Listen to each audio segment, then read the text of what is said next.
a leading advocate for innovation and reform in the criminal justice system. She established the first Office of Recidivism, Reduction, and Reentry, and pioneered the nation's first open data initiative to expose racial disparities in the criminal justice system. She created the Back on Track program, which connected first-time felons with job training and apprenticeships.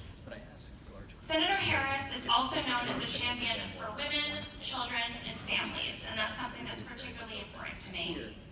Personally, I appreciated her steadfast support of Christine Blasey Ford during Justice Kavanaugh's.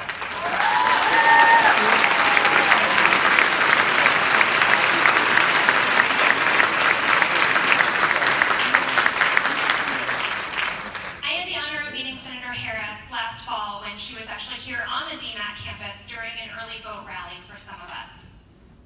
And one of the things she said then that stuck with me was, a good fight is a fight worth having. I look forward to hearing more from Senator Harris on what she plans to fight for. And with that, please join me in welcoming Senator Kamala Harris back to Ankeny.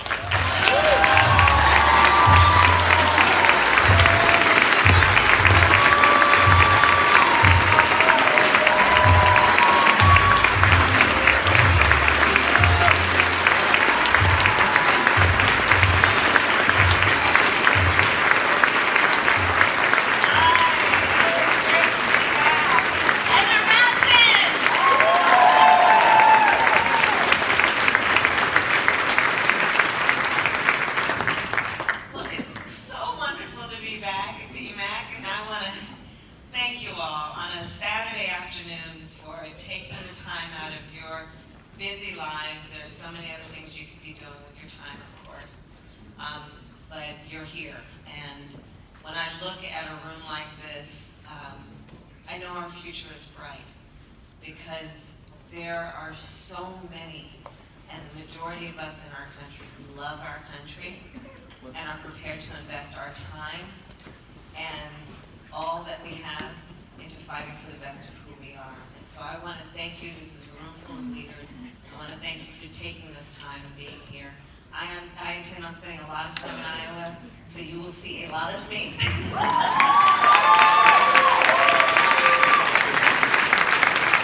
I can't thank you enough. And you know, I just announced our campaign about, actually I think it's 4 weeks ago tomorrow. And it's been an interesting process, but I'll just tell you this. I'm going to offer a few thoughts about where we are in the campaign, and then I'd really like to take questions, because on the subject of this campaign, I'll say this. I fully intend to win, but the gauge of the success of this campaign, as far as I'm concerned, is going to be more than that. It will be that at the end of this process, we will be relevant.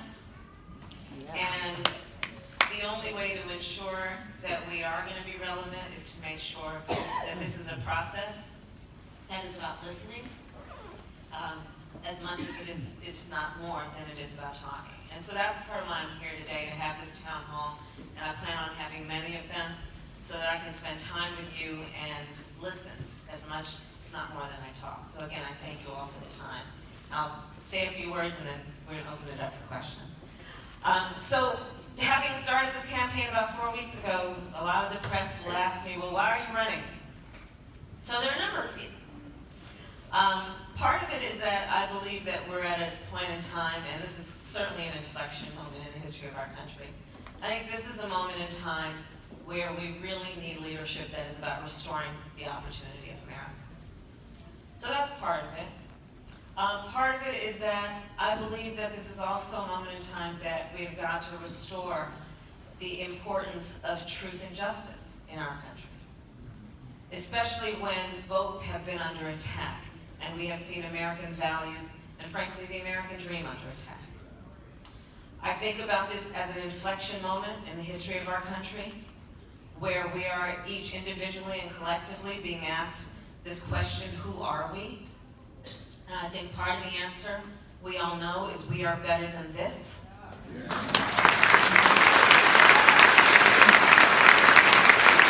So this is a moment in time then that is requiring us to fight. for the best of who we are, and fight we will. And as Heather said, anything worth fighting for is a fight worth having, and our country is worth fighting for. So that's why I'm running. You know, and then I guess the bottom line about why I'm running, I mean, as you get to know me and we get to know each other, right, you will learn that one of the greatest influences on my life was my mother. My sister Maya is here. Here's Maya. And we were raised by a mother who, you know, if I ever came home complaining about stuff, my mother had none of it. And the first thing she'd say is, well, what are you going to do about it? So I decided to run for president of the United States.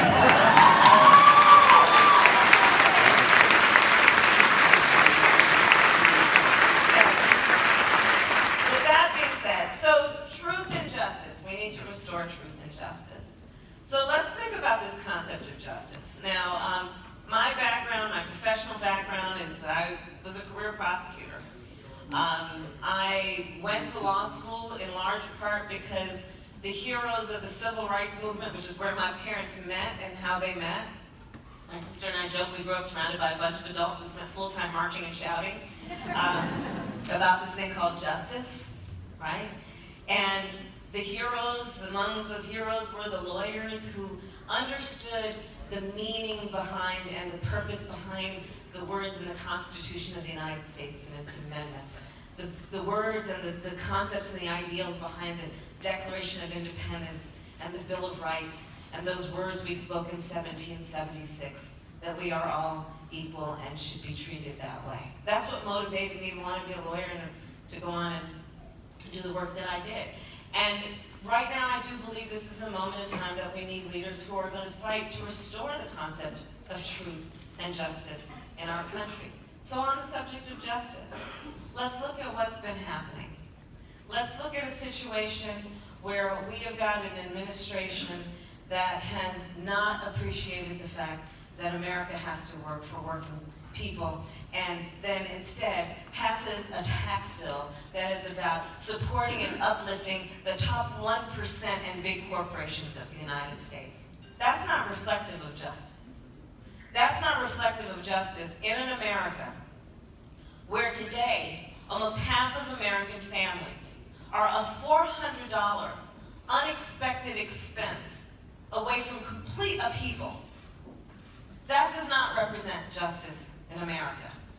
In America today, when in 99% of the counties in our country, if you are a minimum wage worker working full-time, you can't afford market rate for a one-bedroom apartment. Giving that tax bill $1 trillion to the top 1% and the big corporations of America does not represent justice.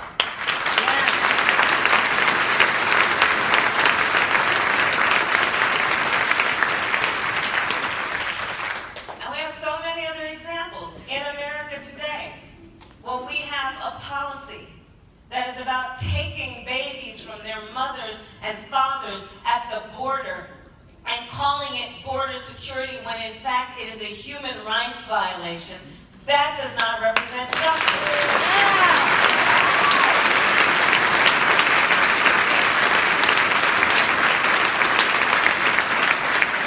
In America today, and I have seen these young leaders, these kids from Parkland, these kids from all over the country, requiring us in the United States Congress to see them and hear their stories. They have been walking the halls of Congress, requiring people to have the courage to recognize that the failure to pass smart gun safety laws in this country does not represent justice.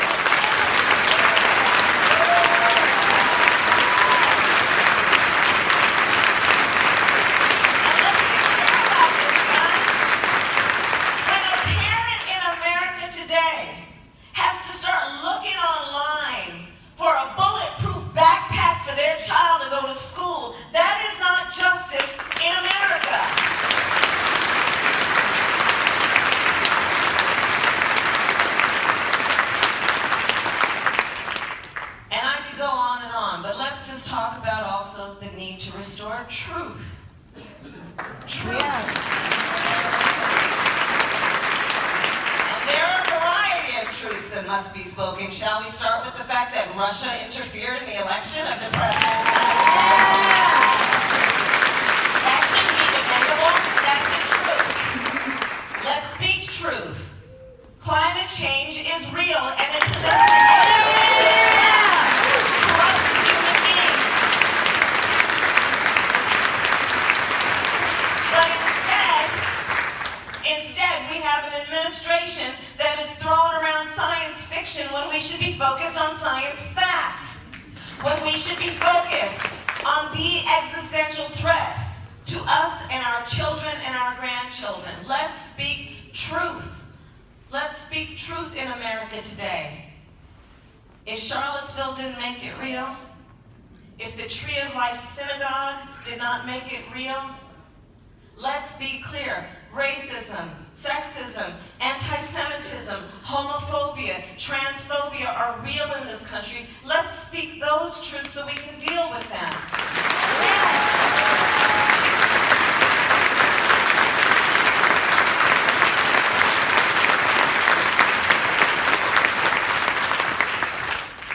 Let's speak truths. Let's speak the truth that in America today, there are mothers and fathers all over our country that sit down with their 12-year-old sons and have to talk with them about the fact that they may be stopped, they may be arrested, they may be chased, they may even be shot because of the color of their skin.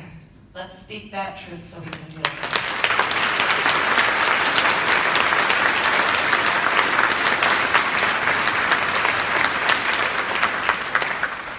Let's speak the truth that the economy is not working for working people in this country and that there is no leadership around the development and investment in the people of America in terms of the workforce of the 21st century and all that we can do to achieve full potential for the capacity of who we are as Americans and where we need to be unburdened by where we have been.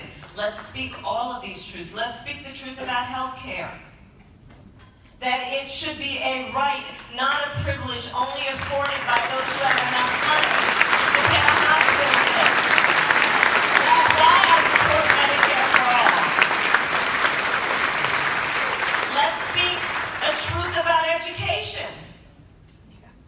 We're a society that pretends to care about education. Not so much the education of other people's children. Let's speak that truth. Let's speak the truth that in America today, and I've been traveling around our great country, I have met teachers who are working 2 jobs, sometimes 3, because their salary is not enough to put food on the table and pay rent, especially when they're coming out of their back pocket to also buy school supplies for the children that they are helping us raise.